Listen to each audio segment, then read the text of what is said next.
Hey guys, what's up? I'm here today to bring you my WWE Old School Raw review. I'm sorry I couldn't bring it to you last night on Monday, but I'm bringing it here for you today on Tuesday. And yeah guys, I'm just gonna cover the stuff that I thought was good and important for this Raw, not the bullshit stuff. I'm gonna try and leave out that stuff as much as I can and talk about the good stuff. So I don't need people in the comment section saying, "Oh, you forgot this or that," because I know I just skipped some of the stuff I didn't really give a shit about. So yeah, I'm gonna get right into it, guys. So to start off the Old School Raw, we had the Nature Boy Ric Flair open the show, and he started to talk. But as he started to talk, then he got interrupted by Randy Orton, who says he doesn't want to face John Cena again for the title. He basically interrupted Ric Flair and was complaining about his problems, saying he didn't want to face John Cena again. Not that I can really blame Randy Orton, because that was just a horrible match at TLC between the two of them, so I don't really blame Randy Orton for not wanting to face John Cena again. But anyway, so he said he did not want to face John Cena again for the title because he already beat him at TLC. And later, Randy Orton started talking trash to Ric Flair, calling him overrated and stuff like that. And then right as Randy Orton and Ric Flair were about to start fighting in the ring, then John Cena came out and made the save for Ric Flair, and then John Cena cut a promo on Randy Orton, all that good shit. And I mean, all in all, it was a good promo by Ric Flair, John Cena, and Randy Orton to open the show, I thought. So it was a good way to open up the show.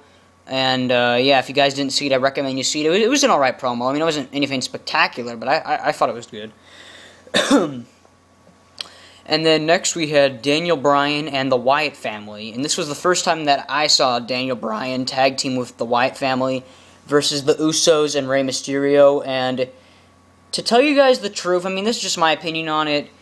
Daniel Bryan's gimmick with the Wyatt family, I mean, he looks okay. I mean, it's kind of cool, since, you know, like, they all have beards and they're all a bunch of crazy, weird guys. Hang on a second, guys.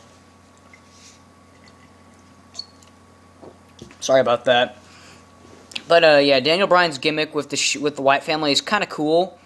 But at the same time, Daniel Bryan, to me, he just looks very awkward and stiff with the Wyatt family. I mean, he's like that. I mean, I'll tell you guys why. Because, I mean, we had the Usos, Rey Mysterio versus the Wyatt family. And to tell you guys the truth, I thought this was a pretty bad tag team match. This match, to me, was pretty bad, in my opinion.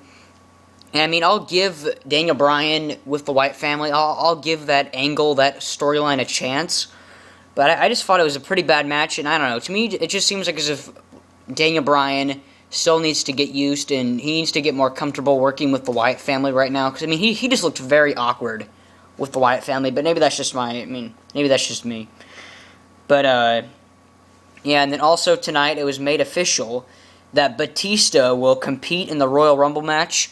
And to tell you guys the truth, I'm really looking forward to Batista's return. I'm really excited for it. I hope he can feud with Brock Lesnar. I don't really want him to feud with Randy Orton. I would not mind Batista getting a title shot down the road, but not right now. But Batista versus Brock Lesnar to me would be a great match. Or even Batista versus John Cena, just as long as Batista wins. Or Batista versus CM Punk, or Batista versus Daniel Bryan, or Roman Reigns. I mean, there's just so many good matches that Batista could have with people right now in the WWE. So I'm looking forward to Batista's return, but I wanted to say that Batista is getting so hyped. I mean, he's getting overhyped for his return to Raw, and he's getting overhyped for the Royal Rumble, that I don't think Batista will win the Royal Rumble. I don't think he will. I mean, plus, I mean, he doesn't really, I mean, I have to agree with some guys. He doesn't really deserve to be the champion right now, because he's a part-timer. I mean, how fair would that be for people who have been working their asses off for years in the WWE, only to have a part-timer come in and win the championship? I mean, that's kind of, I guess you could say, what happened to The Rock. I mean, don't get me wrong, I'm a fan of The Rock, but he came in last year and beat CM Punk, who had the title for over 400 days as champion. Then The Rock comes in and beats CM Punk for the title. I mean, a lot of people were pissed off about that. I wasn't really pissed off about it, but I can see on where some people are coming from when they say that, you know, part-timers don't always deserve a title right away.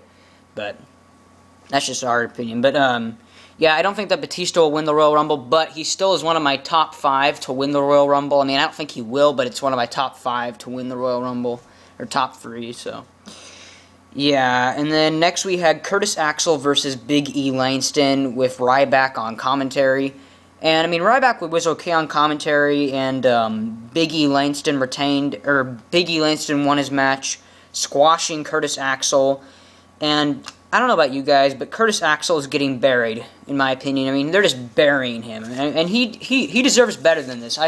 Just give him a good storyline, give him a good gimmick, and he could be good, in my opinion. I mean, he could be a decent wrestler. I mean, he's decent at wrestling. I mean, he just needs a good storyline, and he needs a good character. I mean, his character right now just sucks.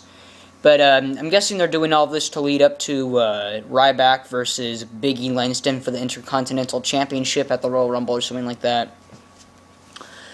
Then next we had Roddy Piper in a Piper's Pit segment with The Shield. And I was actually looking forward to this. I was like, well, this will be interesting. Either Roddy Piper will get powerbombed by The Shield, or something else will happen. And something else did happen. Because Roddy Piper tried to crack The Shield and break up their unity, break up their team.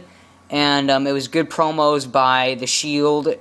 What the fuck does that say? By the Shield members, Roman Reigns, Seth Rollins, and Dean Ambrose, and Roddy Piper. All of them had good promos, and just as the Shield was about to attack Roddy Piper, CM Punk and the New Age Outlaws, the Badass Billy Gunn, and Jesse James Road Dogg, it was Road Dogg and Billy Gunn come out with CM Punk to make the save for Roddy Piper. All in all, a very good segment in my opinion. If you didn't see it, I recommend you check this out as well.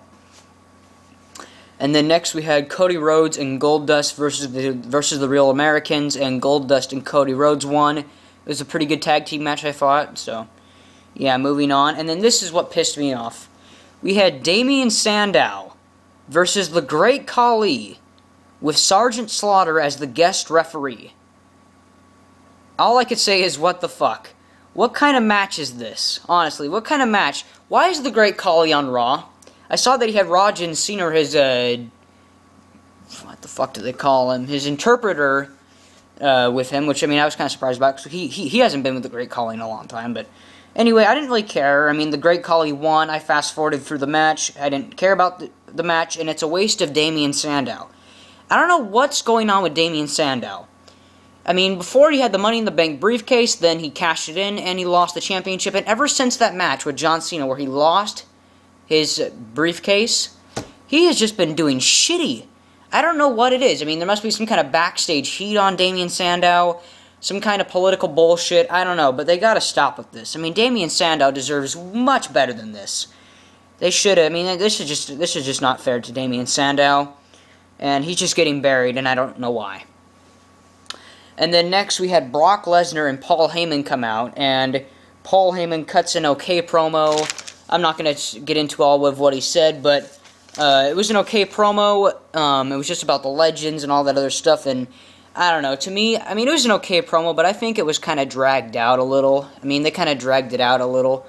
I mean, I don't know about you guys, but I would rather see Brock Lesnar fight people than have Paul Heyman talk for him, but that's just me.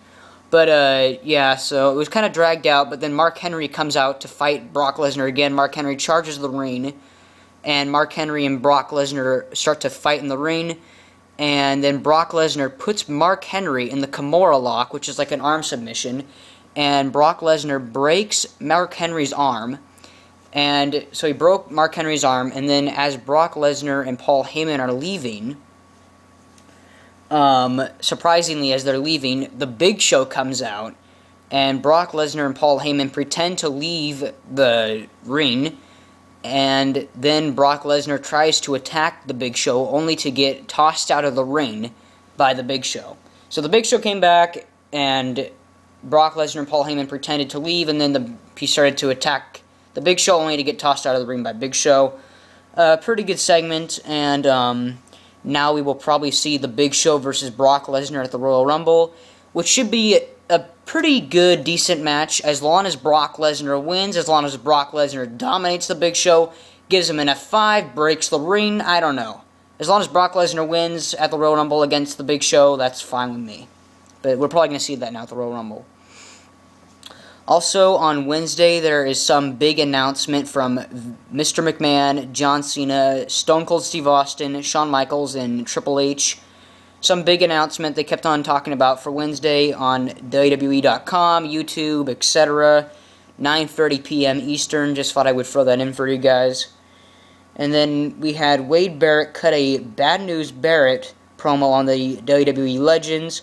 And I don't know about you guys, but to me, Wade Barrett needs to go back to wrestling and stop with this whole Bad News Barrett thing. It's just getting kind of old, and it's just very random on why he's doing these promos against people.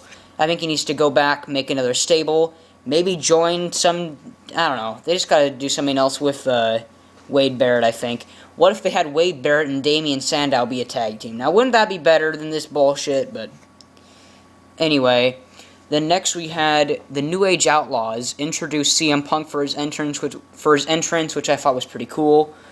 And then we had CM Punk versus Roman Reigns, and Roman Reigns won the match, which I completely agree with. I was a little worried Roman Reigns would lose this match, but I kind of figured he would win this match, and I'm glad he did, because now it will help push Roman Reigns, and it will also help break up the Shield, because Roman Reigns could beat CM Punk, while Seth Rollins and Dean Ambrose couldn't. So it'll be good to see, so it was good that they did this. So now the Shield will break up and they'll start fighting with each other. The match was okay between CM Punk and Roman Reigns, but it could have been better in my opinion. I mean, the Baltimore crowd, I mean, no offense to Baltimore, but that crowd was just dead quiet till the end of this match. I mean, it was just, I mean, like, you could hear a pin drop. That's how quiet it was in that arena until the end of the match, when they had all the big spots, you know. So, yeah, Roman Reigns won the match, and then afterwards, Jake the Snake Roberts, CM Punk, and the New Age Outlaws attacked the Shield to end Raw. So that did it for Old School Raw, and I thought this Old School Raw was pretty good. I thought it was a good way to start off the year, in my opinion. A good way to start off 2014. They helped build some storylines for the Royal Rumble, which I was glad about. I don't know if Brock Lesnar will be back next week. I hope he is. I hope they have big name stars, and only 2 more weeks now until Batista makes his return to the WWE. So I'm looking forward to that. And yeah, guys, all in all, I thought this Raw was okay to start off the year. A pretty good Raw to start off the year.